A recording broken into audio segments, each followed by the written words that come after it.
อุ้ยรถติดลมจนได้เอิ้นรถเบาใจ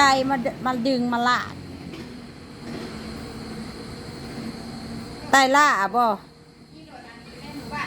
เอ้อไต่ล่าบ่มาดึงมาแต่ดึงรถว่าซั่นเบาใจบ่ได้มาดอกลูกชายยังเงิ้งมาพี่น้องพวก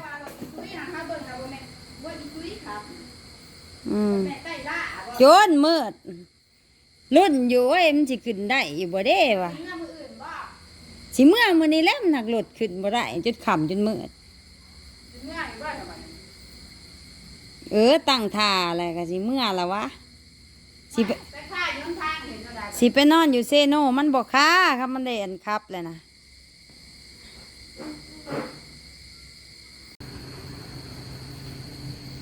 ร้านสระผมให้ป่า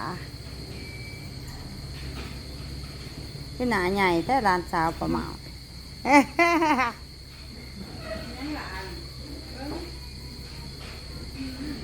6 โมงแรงพี่น้องมืดแล้ว6 โมงอึ๊บรถพอน้องซิงผ่านออกไปแล้วได้ไปบ่หึงดอก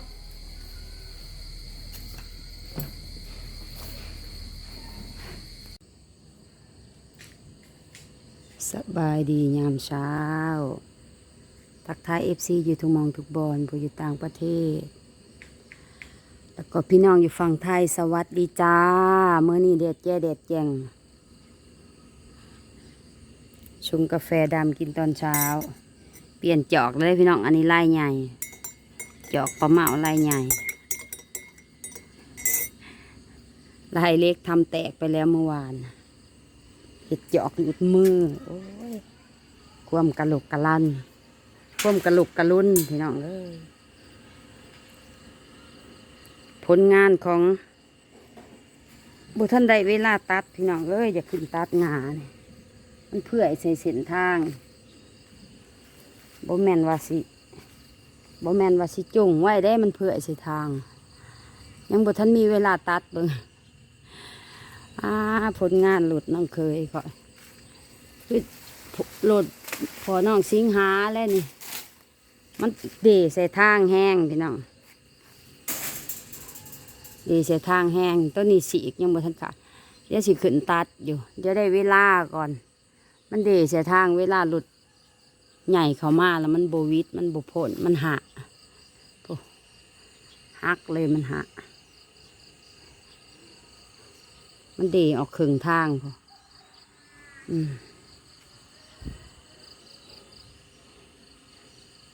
แต่เวลาเลยสิตัดออกให้มันโล่งนะส่วนงาใหม่ก็ไปเห็ดฟืนปลาเมาขึ้นตัดต้นตัดแต่ทั้งนั้นทั้งนี้บทันตัดยาแต่หึงจาซื่อๆหักจายังบริเหตุได้ทำนะคันเห็ดแล้วมันก็ใส่เวลาเติบเผื่อสิตัดลงมาแล้วก็เผื่อสิฮอนเป็นฟืนนะ เวลายังบ่พอเมื่อนี้แดดแจ่งอากาศดี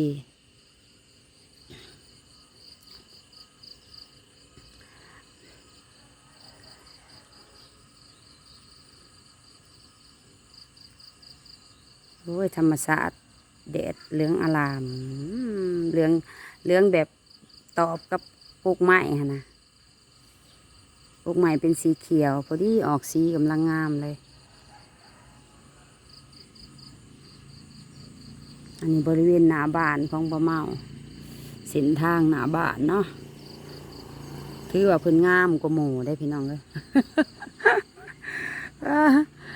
อันแปลงจนงาม3 ปีพอนะแปลงปีที่2น่ะเป็นตะหัวค่ะ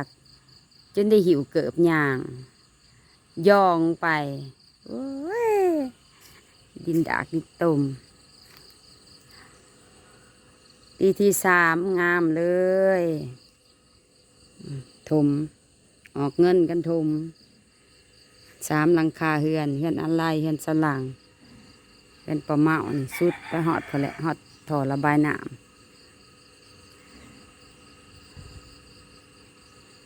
ก็ถือว่าทางเขาก็งามสำนีเนาะบ้านนอก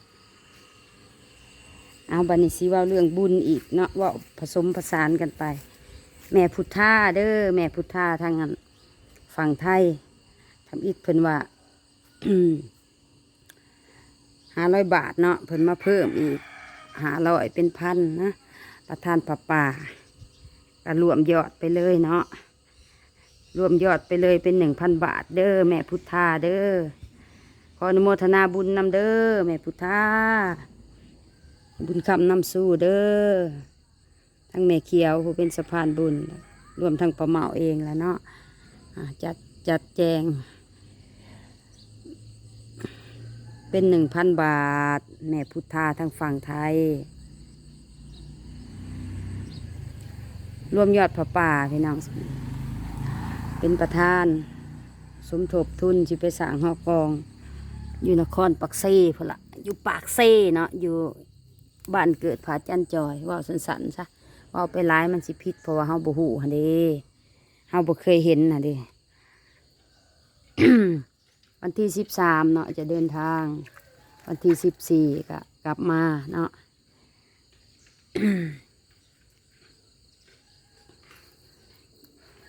ก็มาเอาไปส่วนเอาดินมาสิเตรียมหวานอันพักอันไหนพักหอมปอมอีก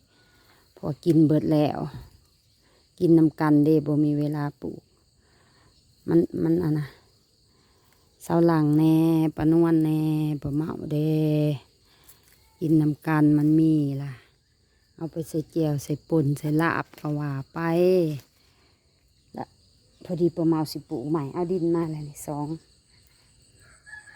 กระถางกินเบื่อเทียมหอยแล้วนี่ก็ยังเหลืออยู่นี่เนาะโอ้ยปะเมาสิต้องไปส่วนเอาผุ่นมาใส่เนาะ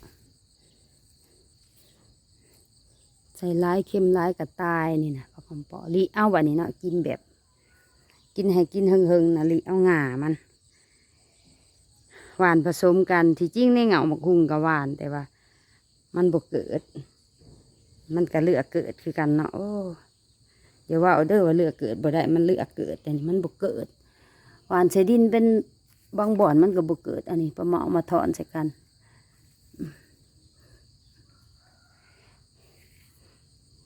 เบิดสองอันกระถางล่ะ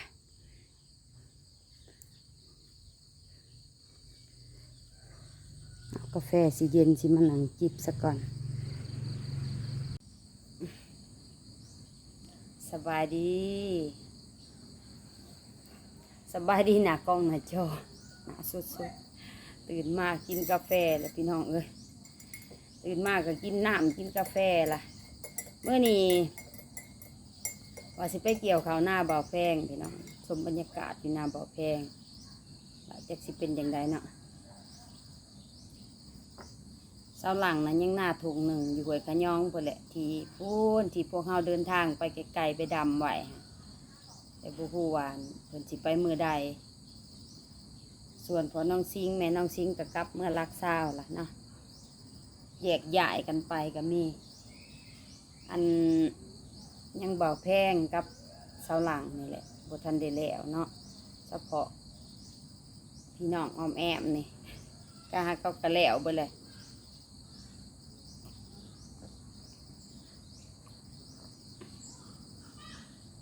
โอ้ยมาแต่ไซอันน่ะ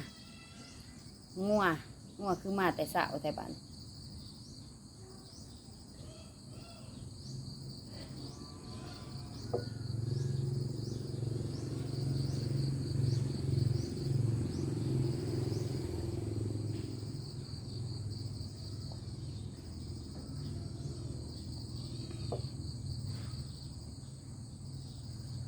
อากาศเริ่มจะเปลี่ยนแล้วเด้อเริ่มสีสดชื่นแน่ละ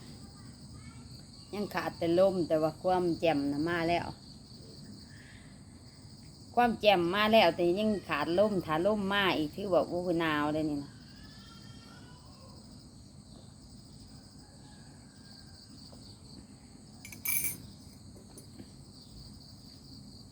คลิปนี้ก็สิจบไว้สำนีก่อนเนาะพี่น้องเนาะ ฝากกดไลค์กดแชร์กดติดตามในอยเด้อเป็นกำลังใจให้ป้าเมาเนี่ยเรียกกะหลายอันหลายแนวทั้งนั้นก็อยากเห็ดทั้งนี้ก็อยากเห็ดนะเสื้อผ้ากันยังกองอยู่ แต่ว่าจีทำเวลาเนี่ยก็เขาน้ำซ้ำปลานี่แหละยันมันกรอบมันก่อยเนาะยันมันหล่นอันใดก็จำเป็นเบิดแต่ว่าเฮาต้องเลือกที่จะเห็ดซะก่อนตัวใดที่เฮาปะแล้วมันเสียหายเฮาก็ไปเอาซะก่อนนะไปซอยกันซะก่อนเนาะที่เขาบ่อแพงนะก็เอาซะก่อนตอนหลังได้ยินเพิ่นว่าเพิ่นสิเอารถกี่เอาเนาะพี่น้องเมื่อวานนี่พักผ่อนวานนี่เหนื่อยแห้งป้าเมาบ่ได้พักป้าเมาบุกงานวานยิบสินยิบสินเล่งยิบสินให้แม่น้องซิงแน่เอาเมื่อรักเศร้าอ้าวว่าสิจบคลิปกันยังเว้าอยู่ติดตามชมคลิปหนาเด้อพี่น้องเด้อขอบอกขอบใจขอบคุณปฏิเขาเบิ่งกระส้มสาธุโมทนาบุญน้ำสุขสุขคนเด้อผู้รวมเป็นประธานผู้รวมต่อยอดผู้หาผู้ซิบขอให้บุญปกปักรักษาอยู่เย็นเป็นสุขสุขกายสุขใจเจริญรุ่งเรืองเบิดสุขสุขคนสบายดีจ้า